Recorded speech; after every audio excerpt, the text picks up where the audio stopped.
Hello दोस्तों, नमस्कार। मैं डॉक्टर सुरेंद्र प्रसाद खंसली, ज्योतिष आचार्य। आज की ज्योतिष की श्रृंखला में हम आज एक नए टॉपिक को लेके चलेंगे और इस टॉपिक का नाम है शनि की साढ़े साती और शनि की ढैया। और उसके साथ साथ में हम ये बताएंगे कि जो मकर राशि है, मकर राशि में शनि की साढ़े साती का कितना प्रभाव है। और साथ साथ में ये देखेंगे कि जो जुपिटर का जो गोचर है, जुपिटर की गोचर से जो गुरु का गोचर है उससे ढैया का दोनों की हम एक कंपैरिजन करेंगे कि दोनों का किस तरह से, दोनों का क्या इम्पैक्ट हो रहा है और वो उस जातक पे क्या प्रभाव पड़ रहा है। चलिए हम चलते हैं। और सबसे पहले मैं बताऊंगा कि गोचर स्थिति जो मकर राशि में है, जो कैप्रिकॉर्न साइन में है, वो इस तरह से है। मकर राशि देखिए, हम चंद्र कुंडली से लेते हैं तो ये चंद्र कुंडली के अनुसार मकर राशि हो गई। मकर राशि के ठीक तीसरे भाव में यहाँ पर राहु की स्थिति बनी हुई है। और उसके बाद जो जुपिटर जुपिटर ठीक दसम स्थान में बैठा हुआ है। उसके बाद हम देखेंगे कि केतु की स्थिति बनी हुई है, ठीक जो है ये नवम भाव में और भाग्य स्थान में है। तो इस तरह से हम देखेंगे कि राहु और केतु और जुपिटर, और उसके बाद जो सैटर्न की स्थिति है, सैटर्न ठीक जो है दूसरे भाव में यहाँ पर है सैटर्न, और ये है सैटर्न की स्थिति ठीक परिवार के भाव में, और यहाँ पर बैठे हुए हैं शनि। अब ये गोचर स्थिति होगी। अब गोचर स्थिति के अनुसार हम सबसे पहले देखेंगे कि जो ये मकर राशि है, इस समय शनि की साढ़े साती चल रही है। तो शनि की साढ़े साती केवल मकर राशि पर नहीं चल रही है। साढ़े साती का मतलब है कि वो तीन प्रकार के, मैं यहाँ पर आपको बताऊंगा। ये हो गए, ये देखिए 1, 2 और 3, ये 3 हाउसेस हैं। तो यहाँ पर और यहाँ पर हम देखेंगे कि जब भी किसी राशि में, सपोज यहाँ पर है मकर राशि है, ये देखिए मकर राशि है, तो मकर राशि में हम ये देखेंगे कि मकर राशि के पीछे से और उसके बाद आगे तक यहाँ पर 9 अंक है, ये 10 अंक है और एक 11 अंक है। तो ये हो गए मकर, ये मकर राशि होगी, ये हो गई धनु राशि होगी, और यहां पर होगी कुंभ, इस तरह से। तो ये जो है सेजिटेरियस है, ये कैप्रिकॉर्न है और ये एक्वेरियस साइन है। तो इसमें हम देखेंगे कि 2.5 साल जो मकर, 2.5 साल कुंभ में, 2.5 साल ये धनु में, 2.5 साल मकर में, और 2.5 साल जो है कुंभ में। इस तरह से जब तक यहां से शनि अपना गोचर नहीं करेगा, क्योंकि जो शनि है एक हाउस में 2.5 साल रहते हैं, तो धनु राशि में यहाँ पर 2.5 साल रहे होंगे। तो जो मकर राशि का 2.5 साल तो बीत चुके हैं, ये इस समय चल रहा है। और आगे जो 2025 तक यहाँ से जब कुंभ राशि से भी आगे गोचर चले जाएंगी, तो मकर राशि की जो साढ़े साती होगी वो खत्म हो जाएगी। तो मैंने बताया दोस्तों, आपकी समझ में आ गया होगा कि साढ़े सात का मतलब है कि एक हाउस में 2.5 साल, और जब उसके पीछे वाले हाउस में शनि का गोचर होता है तो यहाँ से साढ़े साती शुरू हो जाती है किसकी, मकर राशि की। और साढ़े सात और साढ़े सात इस तरह से ढाई करके 7.5 हो गए। और 7.5 वर्ष में जब तक यहाँ से नहीं निकलेगा शनि, तब तक ये साढ़े साती मकर राशि की बनी रहेगी। तो अभी जो है दूसरा चरण चल रहा है, और दूसरे चरण में इस समय शनि का चल रहा है। और उसके बाद जो तीसरा चरण चलेगा, वो जब ये इसमें सैटर्न यहाँ से निकलेंगे, कुंभ राशि से जब निकलेंगे, तब जो है ये समझिए कि उसके बाद जो है तीसरा चरण पूरा हो गया। तो दूसरे चरण के बाद तीसरे चरण में स्थिति बनी हुई है मकर राशि की, ये। इसके अलावा जो शनि की साढ़े साती चल रही है वो मकर में, कुंभ में और मीन में। इस समय इन तीनों की साढ़े साती चल रही है, यहाँ से तो निकल चुका है। अब मकर, कुंभ और मीन, मकर, कुंभ और मीन, इस तरह से तीनों की साढ़े साती शुरू हो गई है। क्योंकि इस समय यहाँ पर जो है सैटर्न है तो कुंभ में है, और उसके बाद जाएंगे मीन में। तो इस तरह से ये साढ़े साती का रोटेशन हो गया। अब मैं बताऊंगी कि ढैया किसे कहते हैं। ढैया का मतलब है कि जब चंद्रमा से चौथे या 8वें हाउस में जब शनि का गोचर होता है, तो उसे कहते हैं हम शनि की ढैया। तो शनि की ढैया इस समय मकर राशि में तो नहीं है, लेकिन शनि की ढैया इस समय कर्क राशि वालों के लिए है। क्योंकि कर्क से हम जब देखेंगे तो शनि की स्थिति बन रही है 8वीं, और जब वृश्चिक राशि से देखेंगे तो शनि की स्थिति बन रही है 4थी। तो वृश्चिक से जब हम शुरू करेंगे तो यहाँ पर जैसे कर्क राशि है, कर्क 4, तो 4 के बाद 4, 5, 6, 7, 8, 9, 10 और 11, ये आठवां हो गया ऐसे 1 2 3 4 5 6 7 8 यहाँ पर शनि की स्थिति बनी हुई है। तो ये हो गई कर्क राशि की शनि की ढैया। और जब वृश्चिक राशि से चलेंगे तो 8 9 10 और 11, ये देखिए 1 2 3 4, तो 4 यहाँ पर शनि होंगे ये कुंभ राशि में 11 वाले अंक में।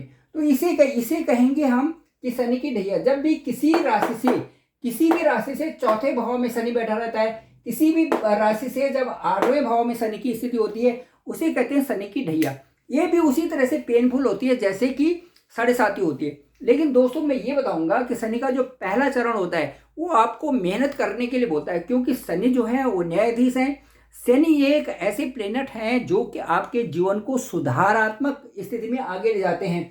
शनि ही एक ऐसा प्लेनेट है जो एक हाउस में सबसे ज़्यादा समय तक बैठे रहते हैं। इसलिए शनि कहते हैं कि आप मेहनत करिए और सही डायरेक्शन में करिए। कई बार शनि जातक को ये बताता है कि आप गलत रास्ते पर हैं, आप सही रास्ते पर जाइए। तो इसीलिए जो पहला चरण होता है साढ़े साती का, उसमें पूरे ढंग से एक डायरेक्शन होती है शनि की कि आप जो है अच्छी तरह से आगे बढ़िए, सही रूप में बढ़िए, मेहनत करिए तो आपको उतना ही मिलेगा। दूसरे चरण में शनि के रिजल्ट आने शुरू हो जाते हैं और कई तरह से शनि जो है उतार चढ़ाव के बाद एक अच्छा सा प्रतिफल जातक को देने लगते हैं। इसके बाद जो तीसरा चरण होता है, कहते हैं उतरती हुई शनि की दशा जो होती है वो जातक को बहुत कुछ दे जाती है, प्रमोशन भी दे जाती है और कई ऐसी चीज़ें जैसे वो राजा वाले स्थिति में बन जाते हैं। इस तरह से शनि की साढ़े साती और शनि की ढैया भी ठीक इसी तरह से काम करती है कि 2.5 साल जो होते हैं वो शुरू में पेनफुल होते हैं, बीच में जो है उसके रिजल्ट आने शुरू हो जाते हैं और लास्ट में जो है उससे बहुत कुछ अच्छा परिणाम आना शुरू हो जाता है। दोस्तों मैं बताऊंगा कि कई लोग ऐसे होते हैं जो कि शनि की ढैया और शनि की साढ़े साती में ही राजा बन जाते हैं। तो राजा बनाने वाले शनि ही होते हैं। तो वही देखते हैं कि यदि सही डायरेक्शन में आदमी आगे बढ़ रहा है और मेहनत करके बढ़ रहा है तो उसको बहुत आगे से, रॉन्ग प्रैक्टिसेस से कोई भी काम न किया जाए तो शनि की जो दशा होती है वो बहुत ही लाभप्रद होती है जातक के लिए।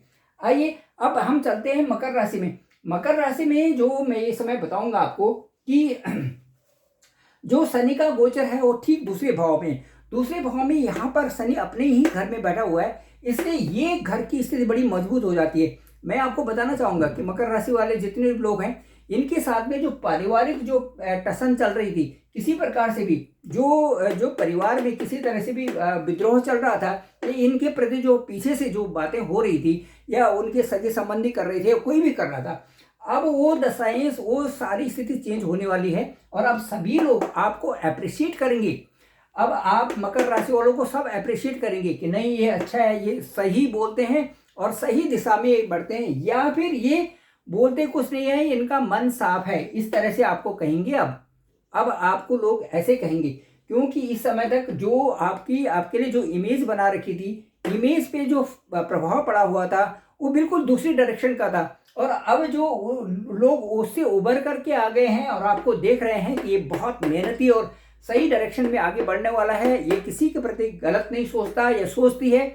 तो उससे क्या होगा कि आपके ऊपर, आपके व्यक्तित्व के ऊपर, आपके चरित्र के ऊपर और आपके जो सारा एक पूरा माहौल है उस पर एक बहुत अच्छा परिवर्तनीय प्रभाव पड़ रहा है, जो कि एक सुखद अनुभव वाला हो रहा है। तो आप अपने हिसाब से आगे बढ़ते जाइए और आपको कोई चिंता करने की जरूरत नहीं। ये जो साल है, ये जो 2024 है आपके लिए बहुत अच्छा रहने वाला है और इससे आपके परिवार की स्थिति बड़ी मजबूत रहेगी। आप अपने परिवार की स्थिति भी मजबूत होगी और अपने ऑफिस का जो आप जहाँ पर आप काम करते हैं, जहाँ पर आप व्यवसाय करते हैं, उस स्थिति को भी बहुत अच्छा रखिए। आपके लिए बहुत ही सुखद ये 2024 होने वाला है, क्योंकि शनि बड़ी मजबूती से आपके 12 हाउस में से सेकेंड हाउस जो धन हाउस है और जो आपका परिवार हाउस है उसका प्रतिनिधित्व कर रहा है। अब मैं ये बताऊंगा कि जो जुपिटर की स्थिति है, शनि की स्थिति के बारे में फिर मैं बताऊंगा कि 1 2 3, ये देखो शनि की दृष्टि। शनि कहते हैं जहां पर मैं बैठता हूँ उस हाउस को तो बड़ा परिपक्व बना देता हूँ, लेकिन जहां पर दृष्टि होती है वहां पर थोड़ी सी पैनिक स्थिति हो जाती है। माता से संबंधित जो यहाँ पर सुख के भाव हैं उनमें थोड़ी सी कमी देखी जा रही है। और उसके बाद देखेंगे कि शनि की जो दृष्टि होती है 3 4 5 6 7, अब यहाँ पर देखिए ये डाइजेशन है या बाहर का किसी प्रकार से नहीं खाना या जो आयु का स्थान है, आप देखभाल करके गाड़ी चलाएं, वो वाला स्थान है। और 8, 9, 10 और जो ये आय का स्थान है, यहाँ पर आप देखभाल करें, इन्वेस्टमेंट करें या कहीं भी खर्चा करें तो उसको सोच समझ कर करें। ये संकेत है शनि की जो दृष्टियां हैं 3, 7 और 10 की, ठीक है। लेकिन दोस्तों मैं आपको बताना चाहूंगा कि ये सारी स्थितियां चेंज कर रखी हैं जुपिटर ने मकर राशि वालों के साथ में। वो कैसे?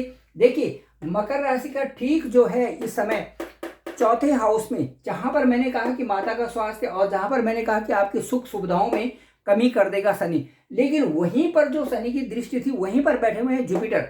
और जुपिटर बैठे हैं अपने ही घर के, अपने ही मित्र के घर में, मंगल के घर में।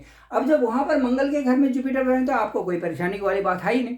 आपका सारा कुछ जो सुख सुविधाएं हैं और सारी चीजों को संभालने वाले वहां पर हो गए जुपिटर। जुपिटर ने आपका जो कार्य स्थान है, दसम भाव है, उसको भी संभाल रखा है और दसम भाव में बहुत अच्छी नजर है, वहां पर सीधे सातवें नजर है। इससे क्या होगा कि जो आपका कार्य क्षेत्र है, कार्य क्षेत्र में आप बहुत आगे जाने वाले हैं। आप मेहनत करते रहिए और आपको देखने वाला जुपिटर है इस साल अप्रैल तक वहां पर बैठे हुए हैं, जिससे कि आपकी बहुत अच्छी उन्नति स्वाभाविक है।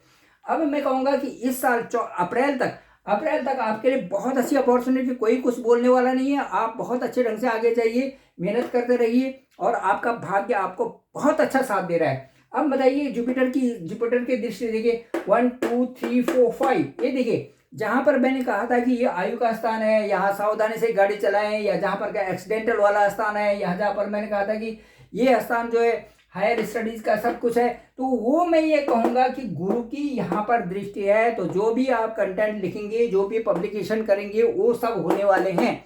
इसलिए आप मेहनत करते रहिए। दूसरा, गुरु की दृष्टि होने से वहां पॉजिटिविटी इस स्थान में बढ़ जाएगी। जहां पर कि शनि की मैंने 7वीं दृष्टि बनाई थी, वहां पर सारे पॉजिटिविटी गुरु की दृष्टि से बढ़ेगी। तो गुरु का जो पॉजिटिव एफर्ट्स वहां पर होगा तो उससे आपका जीवन में प्रशस्त होगा और ये सारी भविष्यवाणियां आपके लिए बिल्कुल एक सफल वे में, सफल डायरेक्शन में आपके लिए सिद्ध होती हुई चली जाएंगी।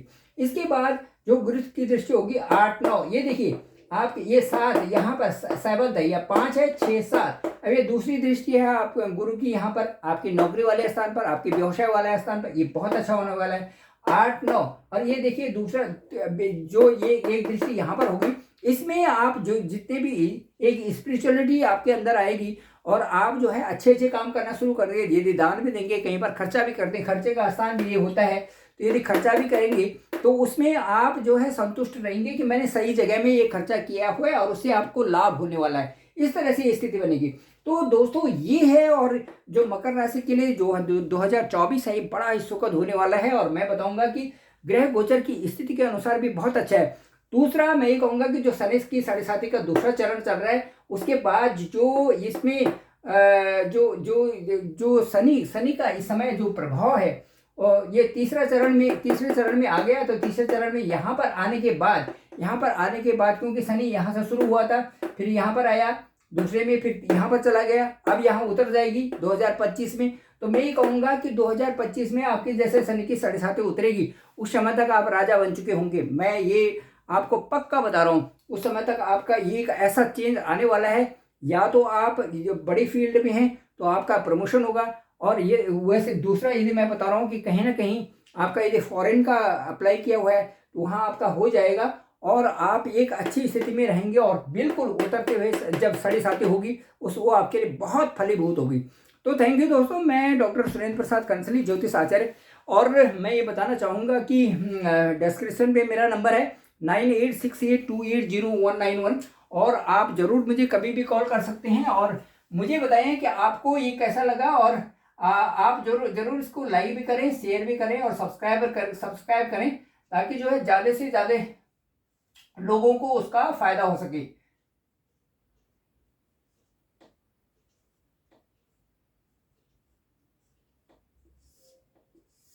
तो ये है। और मेरी तरफ से आप सभी लोगों को नए साल का बहुत बहुत शुभकामनाएं। और मैं चाहता हूं कि आपका जीवन प्रशस्त हो, आपका जीवन खुशी से आगे बढ़े और आप जो है जीवन में आगे ही बढ़ते जाएं। मकर राशि वालों को विशेष करके मेरा जो है शुभकामनाएं हैं और आशीर्वाद है, आप आगे बढ़ें। और जो बच्चे हैं उनके साथ में विशेष आशीर्वाद है कि उनकी उन्नति होए और अच्छे रास्ते पर आगे बढ़े। Thank you very much.